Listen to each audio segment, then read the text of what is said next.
আজ সন্ধেবেলা বাড়ি ফেরার পথে যখন সাউথ সিটি মলের সামনে দিয়ে যাচ্ছিলাম, ভাবলাম অনেক দিন যাইনি, যাই একটু সাউথ সিটি মল থেকে ঘুরে আসি। বাংলা নববর্ষ উপলক্ষে, পয়লা বৈশাখ উপলক্ষে সাউথ সিটি মল খুব সুন্দর সাজিয়েছে, তাই ইচ্ছা হলো একবার দেখি এবং একটি ছোট করে ব্লগ ভিডিও বানাই। তো যেমন ভাবা চলে গেলাম সাউথ সিটি মলে। দেখুন কি সুন্দর সাজিয়েছে সাউথ সিটি মল, চারপাশ একদম ঝকমক করছে, খুব সুন্দর ডেকোরেশন করেছে। এগুলো দেখতে বেশ ভালো লাগে, মন ভালো হয়ে যায়। আমি ঘুরে ঘুরে দেখতে থাকলাম আর ভিডিও করতে থাকলাম।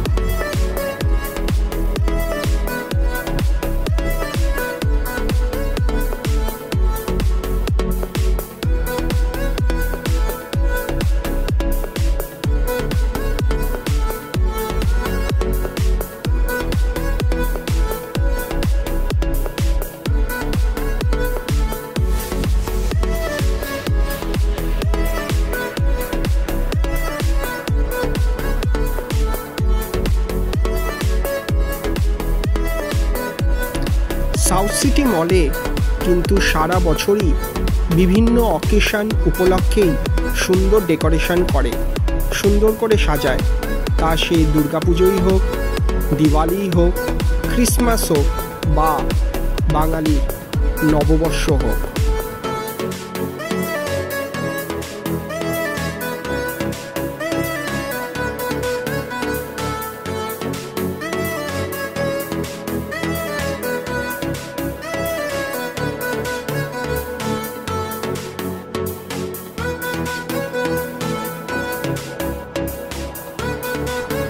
এবারে চলে গেলাম আপার ফ্লোরে, ভাবলাম উপর থেকে একটু দেখি কেমন লাগে। উপরটাও খুব সুন্দর সাজিয়েছে, উপর থেকে দেখতে আরও সুন্দর লাগছিল পুরো শপিং মলটা। চারপাশে একটু ঘুরে ঘুরে দেখতে থাকলাম। বাইরে যা গরম, তার থেকে এখানে একটু ঘোরাঘুরি করা অনেক ভালো, একটু বসে থাকা অনেক ভালো, অনেক স্বস্তিদায়ক। বেশ কিছুক্ষণ ঘোরাঘুরি করার পর এবারে বেরিয়ে যেতে হবে। অনেকক্ষণ থাকা হলো, রাতও হয়েছে, তো সেই মতো নিচে নেমে এলাম।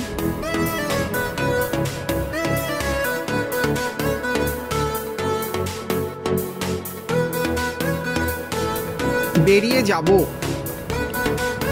এমন সময় গ্রাউন্ড ফ্লোরে এসে দেখি অনেক মানুষ জড়ো হয়েছে।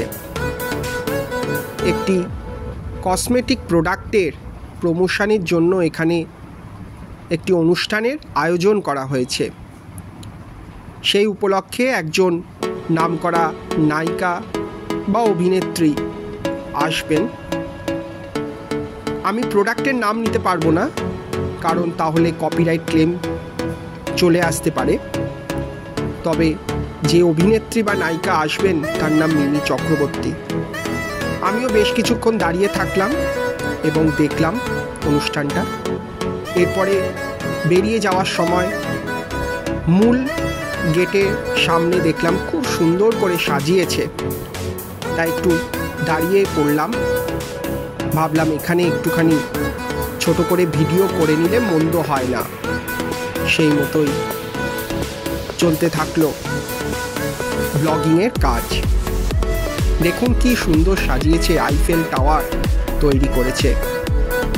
চারপাশটা সত্যি খুবই নজর কাড়া ভাবেই সাজিয়েছে। এরপর বেরিয়ে পড়লাম। বেরিয়েই সুন্দর ফাউন্টেনটা নজরে পড়লো, বেশ ভালো লাগলো। আজকের মতো আসি, আবার পরবর্তী কোনো ব্লগে দেখা হবে। সকলে ভালো থাকবেন।